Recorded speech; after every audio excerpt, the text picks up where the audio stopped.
teman-teman, perkenalkan nama saya Maria Elizabeth Timo. Ya, saya prodi Pendidikan Matematika.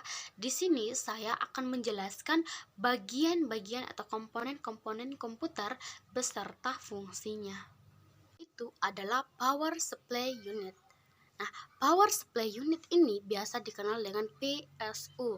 Ya, ini berfungsi untuk mengkonversi arus listrik AC menjadi DC yang bervoltase rendah sehingga dapat digunakan sebagai sumber daya listrik bagi komputer-komputer lainnya. Dan yang kedua itu papan utama. Papan utama ini adalah papan sirkus yang terintegrasi yang menjadi komponen utama komputer.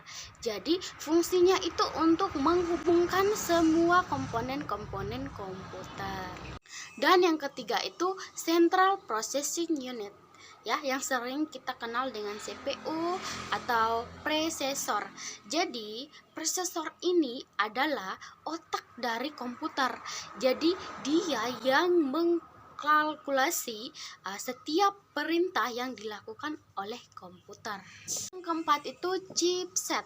Jadi chipset ini adalah penghubung antara prosesor, jadi dia yang menghubungkan prosesor dan komponen-komponen komputer lainnya seperti RAM. Kelima itu RAM atau memori. Jadi RAM atau memori ini itu digunakan untuk menyimpan semua data yang nantinya itu dapat diakses oleh CPU atau prosesor. Jadi RAM atau memori ini adalah tempat penyimpanan semua data-data. Berikut itu adalah video card. Jadi video card ini adalah komponen komputer yang memproses grafis.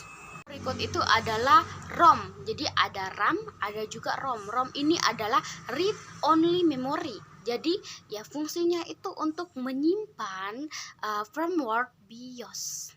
Yang berikut itu adalah baterai CMOS. Jadi baterai CMOS ini digunakan untuk memberikan daya bagi chip BIOS sehingga BIOS itu tidak peraturan BIOS itu tidak hilang dan tanggalnya itu masih tetap berjalan saat komputer mati.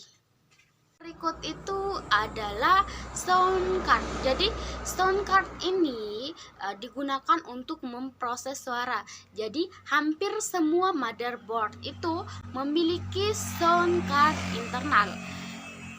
Berikut itu keyboard atau papan ketik. Jadi papan ketik ini digunakan untuk mengetik apa yang ingin kita ketik, yang ingin kita sampaikan kepada komputer atau yang ingin kita buat. Jadi papan ketik ini adalah media komunikasi antara kita dan komputer.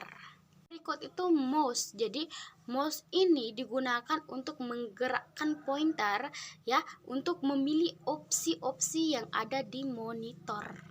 Terakhir itu layar pantau. Jadi layar pantau ini digunakan untuk memantau dan menampilkan grafis di komputer. Sekian penjelasan dari saya dan semoga bermanfaat.